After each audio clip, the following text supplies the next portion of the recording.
Chapter 18. Away to the South. Dorothy wept bitterly at the passing of her hope to get home to Kansas again. But when she thought it all over, she was glad she had not gone up in a balloon. And she also felt sorry at losing Oz, and so did her companions. The Tin Woodman came to her and said, "Truly I should be ungrateful if I fail to mourn for the man who gave me my lovely heart. I should like to cry a little because Oz is gone, if you will kindly wipe away my tears, so that I shall not rust."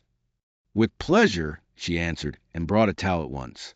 Then the Tin Woodman wept for several minutes, and she watched the tears carefully and wiped them away with the towel. When he had finished, he thanked her kindly and oiled himself thoroughly with his jeweled oil can to guard against mishap. The Scarecrow was now the ruler of the Emerald City, and although he was not a wizard, the people were proud of him. For, they said, there is not another city in all the world that is ruled by a stuffed man. And, so far as they knew, they were quite right.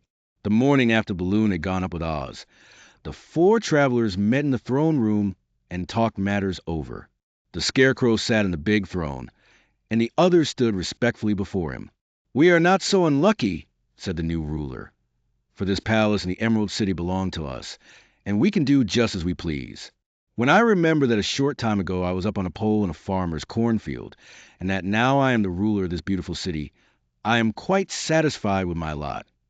"I also," said the Tin Woodman, "am well pleased with my new heart, and really, that was the only thing I wished in all the world.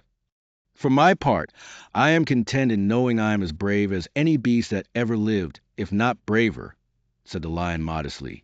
"If Dorothy would only be contented to live in the Emerald City," continued the Scarecrow, "we might all be happy together." "But I don't want to live here," cried Dorothy. "I want to go to Kansas and live with Aunt Em and Uncle Henry." "Well, then, what can be done?" inquired the Woodman. The Scarecrow decided to think, and he thought so hard that the pins and needles began to stick out his brains. Finally he said, "Why not call the winged monkeys and ask them to carry you over the desert?" "I never thought of that," said Dorothy joyfully. "It's just the thing. I'll go at once to the Golden Cap." When she brought it into the throne room, she spoke the magic words, and soon the band of winged monkeys flew into the open window and stood beside her. "This is the second time you have called us," said the Monkey King, bowing before the little girl. "What do you wish?" "I want you to fly with me to Kansas," said Dorothy. But the Monkey King shook his head. "That cannot be done," he said. "We belong to this country alone and cannot leave it. There has never been a winged monkey in Kansas yet, and I suppose there never will be, for they don't belong there.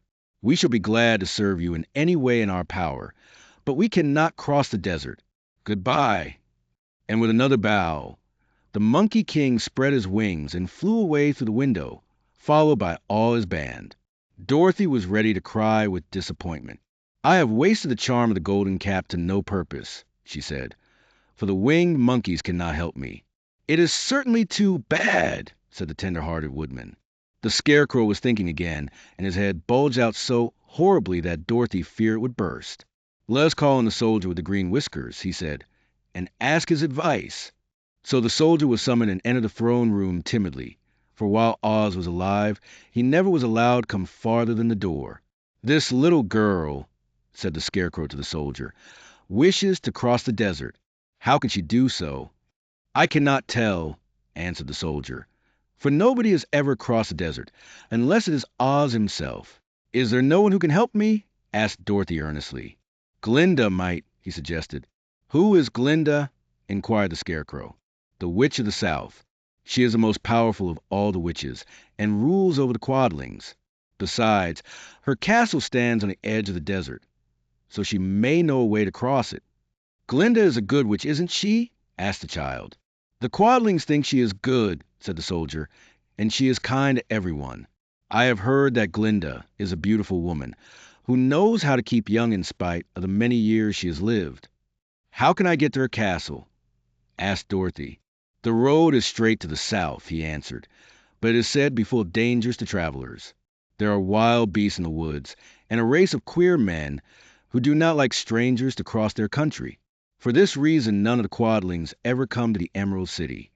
The soldier then left them, and the Scarecrow said, It seems, in spite of dangers, that the best thing Dorothy can do is to travel to the land of the South and ask Glinda to help her.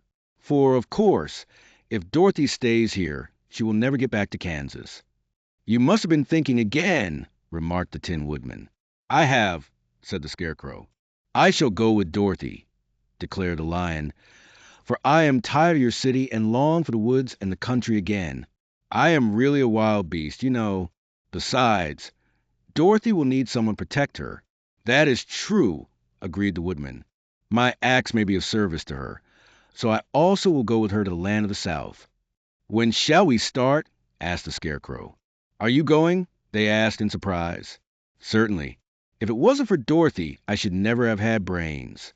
She lifted me from the pole in the cornfield and brought me to the Emerald City. So my good luck is all due to her, and I shall never leave her until she starts back to Kansas for good and all. Thank you, said Dorothy gratefully. You are all very kind to me, but I should like to start as soon as possible. We shall go tomorrow morning, returned the Scarecrow. So now let us all get ready, for it will be a long journey.